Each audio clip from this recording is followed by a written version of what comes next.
Today I'm going to sow some things for the spring garden.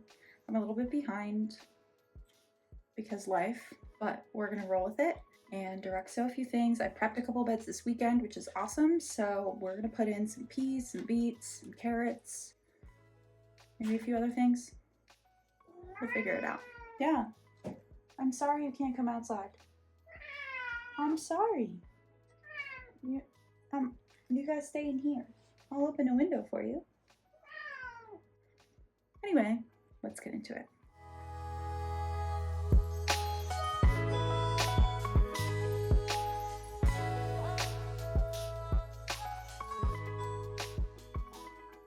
So first up, I'm planting some sugar snap peas. We made this trellis in the last video and I'm super excited about it.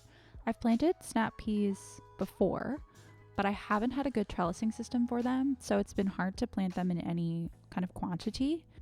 If you want to see how we did that, you can look at my last video. It's basically just T-posts and cattle panel. Super simple. Something I like to do, especially when it's been dry, is to water in before and after I sow my seeds. So I make a trench, I water everything, then I sow my seeds, cover them over, and water again. I find this can help keep my seeds from drying out before they're fully germinated, which it's super important, if you don't know, to keep your seeds damp until they're fully germinated and have roots in the soil. Otherwise, they won't make it. Of course, I will keep watering these until they germinate, but I find that starting the process like this can help get a little bit more moisture in the soil from the beginning and prevent those seeds from drying out, especially if I happen to forget the next day to water them.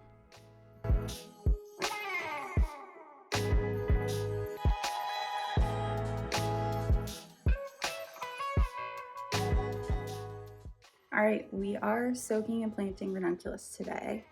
We're still before my last frost date. I'm a little bit behind. I've never grown these before. I think I could have planted them 2 or 3 weeks ago. I'm just gonna go ahead and plant them anyway because I have them. I'm not gonna waste them. The only way to find out how they do is to plant them. So I'm gonna take them inside, soak them for 3 to 4 hours, and then we'll plant them out. So these are the corms. Very unimpressive looking, but they're sort of like dahlia tubers, but much smaller, obviously. And the difference is that you soak these before you plant them. You kind of rehydrate them before you put them in the ground. So we're going to start with that.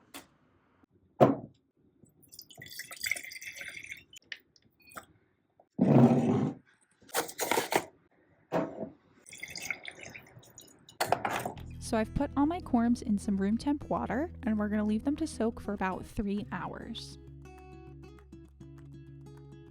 Next up, I am sowing some carrots. These seeds might look a little funky to you. This is pelleted seed. Basically, pelleted seed is seed that has a coating on it, which makes it a lot easier to sow. Really tiny seeds like carrot seeds can be difficult to sow evenly. So pelleted seed just makes it a lot simpler and easier to grab that seed and sow it in a even spacing. If you decide to get pelleted seed, keep in mind that this does shorten the shelf life of seed, so only purchase the amount of seed that you think you can use up in 1 year. That is the recommended amount of time to use pelleted seed. Carrots are quite a slow germinating crop. They can take 2 to 3 weeks to germinate, so it can be a challenge to keep the seeds damp for that whole period of time. A hack I like to use for this is that after I've sown my seed, I water really well and then I cover that area with a plank. This protects the soil surface and keeps it from drying out so quickly.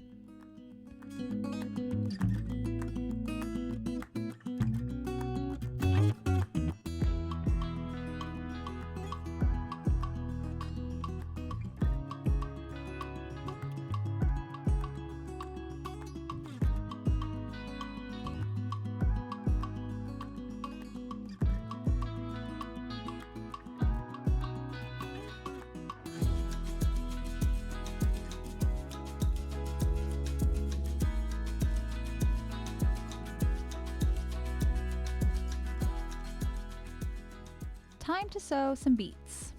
I like to grow beets in a multi-sowing style, to coin a term from Charles Dowding. Basically, this just means growing in clusters of 3 to 4 beets right together.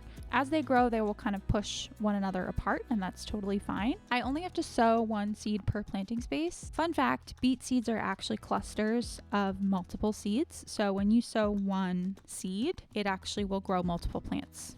So it works out really well for multi-sowing because then I'm not thinning as much. I'm not wasting seed.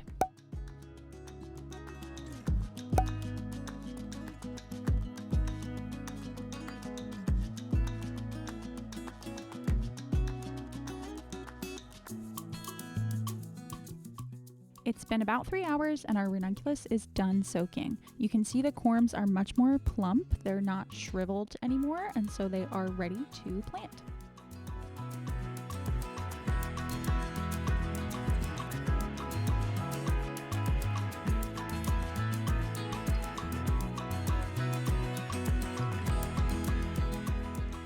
I am planting my ranunculus about 6 inches apart, so I like using my square foot marker here. It just makes things a little bit easier.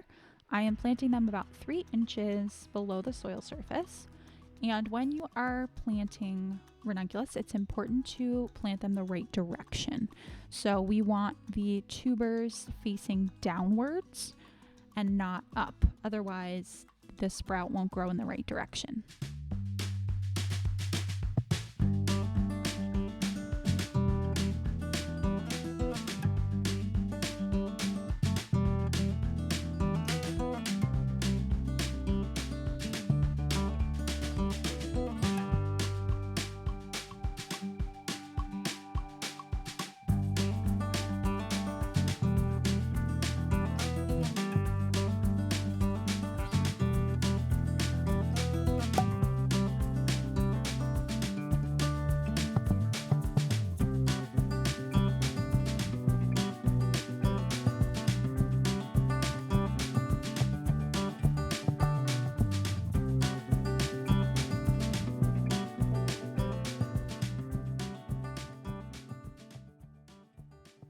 So I've got these 2 patches of ranunculus planted in our kitchen garden. I've marked them with sticks so that I don't forget where I've planted them and accidentally dig them up before they sprout.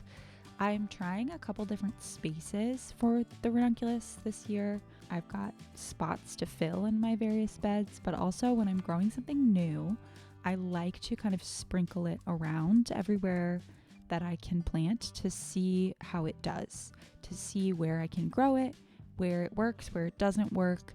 It kind of gives me the most information about the plant that I can get.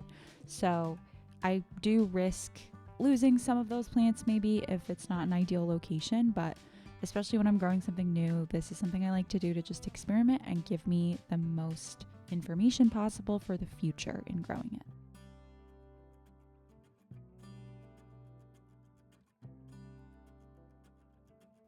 Last but not least, I am planting some lettuce. I started this lettuce indoors from seed in soil blocks, and it's looking really good.